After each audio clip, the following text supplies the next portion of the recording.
परिचय। अरुण, तुम्हें पिछले वर्ष विज्ञान में कितने प्राप्तांक मिले थे? सर, 72 प्राप्तांक मिले थे। और गणित में? 84 सर। विज्ञान में 72 और गणित में 84। ठीक है। श्रद्धा, अब तुम मुझे बताओ, तुम्हें गणित और विज्ञान में कितने प्राप्तांक मिले थे? सर, मुझे विज्ञान में 86 और गणित में 85 प्राप्तांक मिले थे। ठीक है, विज्ञान में 86 और गणित में 85। प्रतीक, अब तुम मुझे बताओ। सर, विज्ञान में 67 और गणित में 72। ठीक है। क्या तुम देख सकते हो कि मैंने तुम्हारे प्राप्तांकों को इस कोष्ठक में लिखा है? ये क्या दर्शाता है? कोई भी एक बताओ। ठीक है, मैं ही बता देता हूं। ये आव्यूह के रूप को दर्शाता है। आज हम जानेंगे कि आव्यूह और उसकी संक्रियाएं क्या होती हैं। तो आओ शुरू करते हैं। उद्देश्य। इस पाठ के अंत में आप निम्न करने में सक्षम हो जाएंगे। आव्यूह को परिभाषित करना, आव्यूह की कोटि की व्याख्या करना, विभिन्न प्रकार के आव्यूहों को लिखना, शून्य आव्यूह को परिभाषित करना, आव्यूह की समानता को समझना, आव्यूह के योग को समझना।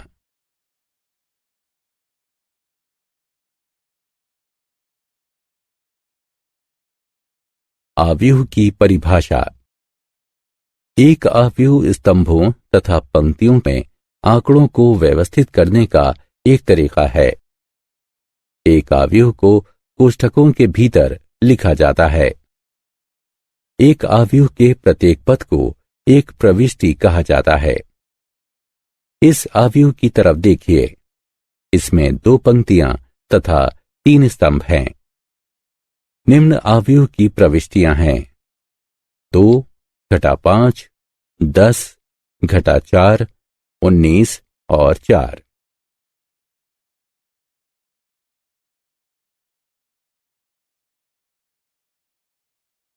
आव्यूह की कोटि। एक आव्यूह की कोटि एक दिए आव्यूह की पंक्तियों और स्तंभों की संख्या को दर्शाती है। संकेत से एक आव्यूह की कोटि पंक्तियों की संख्याओं गुणा स्तंभों की संख्याओं के द्वारा दी जाती है। यहां आप चिन्हांकित पंक्तियों तथा स्तंभों सहित उसी आव्यूह के 2 चित्रों को देख सकते हैं। इस आव्यूह की कोटि 2 गुणा 3 है, अर्थात 2 पंक्तियां गुणा 3 स्तंभ।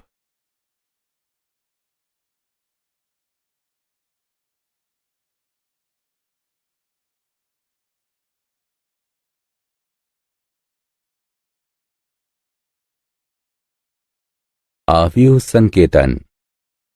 आव्यूह में एक प्रविष्टि की पहचान करने के लिए स्तंभ के बाद हम केवल संबंधित प्रविष्टि की पंक्ति का एक पदांक लिखते हैं। आव्यूह ए में द्वितीय पंक्ति तथा तृतीय स्तंभ की एक प्रविष्टि को निरूपित करने के लिए हम A23 लिखते हैं। A23 पंक्ति संख्या 2 तथा स्तंभ संख्या 3 इंगित करता है।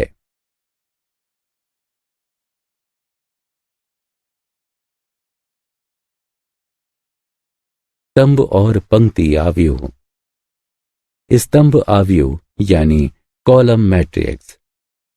आव्यूह जिसमें केवल एक स्तंभ होता है स्तंभ आव्यूह कहलाता है। स्तंभ आव्यूह का उदाहरण। ए बराबर स्तंभानुसार 21, 17, 9।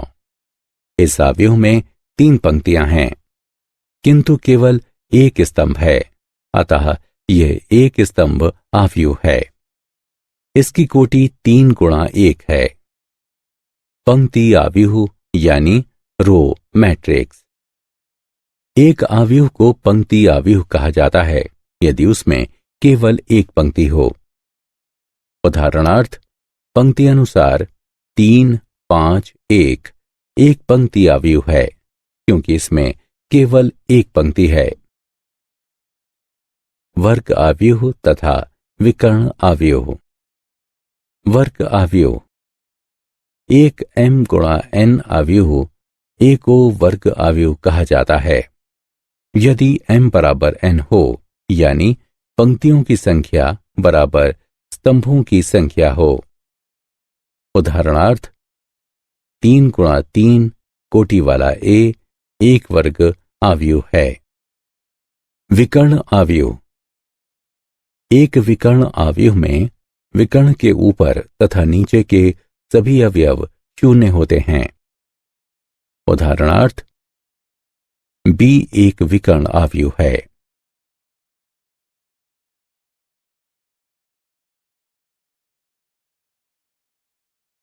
आदिश तथा तत्समक आव्यूह। आदिश आव्यूह। एक विकर्ण आव्यूह जिसमें विकर्ण के सभी अवयव समान होते हैं अदिश आव्यूह कहलाता है। इस आव्यूह को देखें, यह एक समान विकर्ण अवयवों वाला विकर्ण आव्यूह है, अर्थात 7। अतएव यह एक अदिश आव्यूह है। तत्समक आव्यूह। एक वर्ग आव्यूह जिसके विकर्ण के सभी प्रमुख अवयव एक होते हैं तथा शेष अन्य सभी अवयव शून्य होते हैं, तत्समक आव्यूह कहलाता है।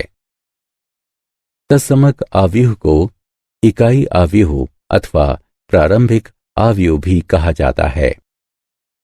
तत्समक आव्यूह को शब्द in गुणा n से निरूपित किया जाता है, जहां n गुणा n आव्यूह की कोटि को दर्शाता है।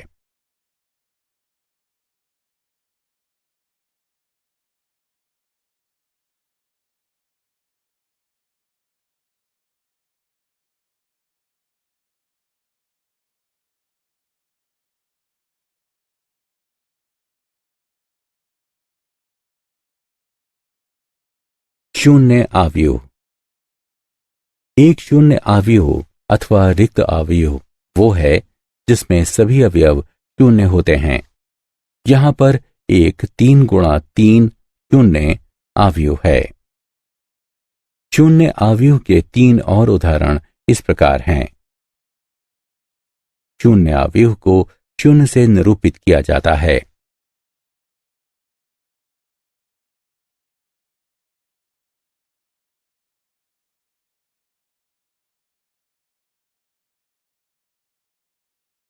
आव्यूह की समानता।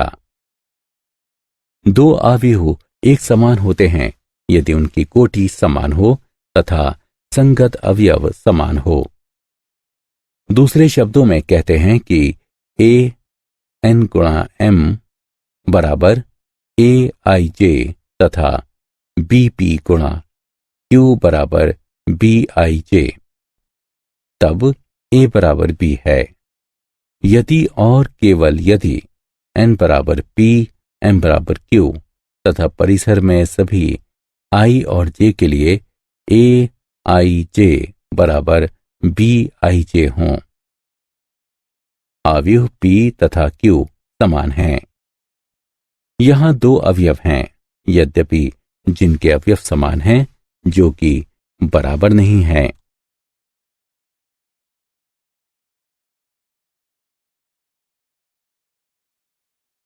समान आव्यूह के उदाहरण। दिया गया है कि निम्नलिखित आव्यूह समान हैं। x, y तथा z का मान ज्ञात कीजिए। दो आव्यूहों के लिए उनका परिमाण तथा आकार समान होना चाहिए तथा उन्हीं स्थानों पर वही मान होने चाहिए।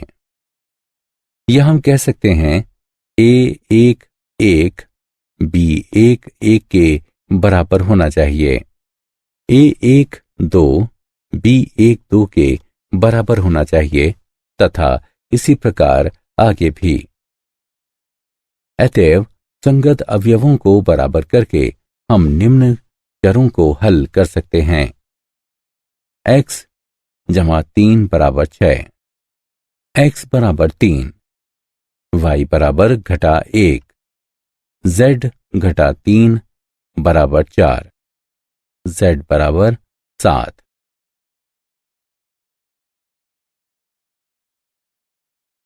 आव्यूह का योगफल।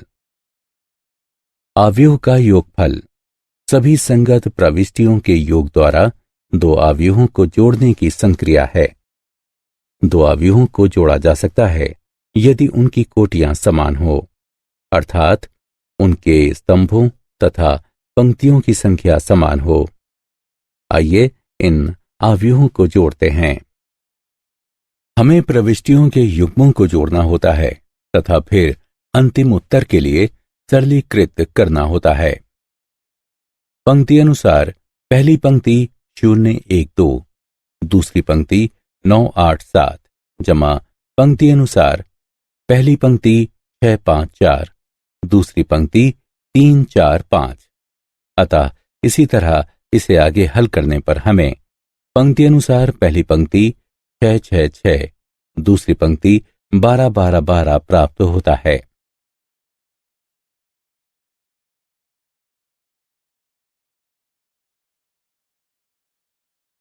क्या आप जानते हैं, यदि a तथा b समान कोटि के नहीं हों तब a जमा b परिभाषित नहीं है। उदाहरण के लिए यदि a बराबर है पंक्ति अनुसार पहली पंक्ति 2 3, दूसरी पंक्ति 1 0, b बराबर है पंक्ति अनुसार पहली पंक्ति 1 2 3, दूसरी पंक्ति 1 0 1, तब a जमा b परिभाषित नहीं है। अवयव का योगफल समान कोटि वाले अवयवों के समुच्चय में बाइनरी यानी द्विआधारी संक्रिया का एक उदाहरण है। सारांश। आइए हमने जो कुछ सीखा है उसे संक्षेप में दोहराएं। एक अवयव फलनों या संख्याओं की एक क्रमित आयताकार सारणी है। एक अवयव जिसमें m पंक्तियां तथा n स्तंभ होते हैं m गुणा n कोटि का अवयव कहलाता है। aij m गुणा एक स्तंभ अवयव है। aij 1 गुणा n एक पंक्ति अवयव है। एक m गुणा n अवयव एक वर्ग अवयव है यदि m बराबर n हो। a बराबर aij m गुणा m एक विकर्ण अवयव है यदि aij 0 हो, अगर i बराबर ना हो j के। a बराबर aij n गुणा n एक अदिश अवयव है यदि aij बराबर 0 हो, अगर i बराबर ना हो j के।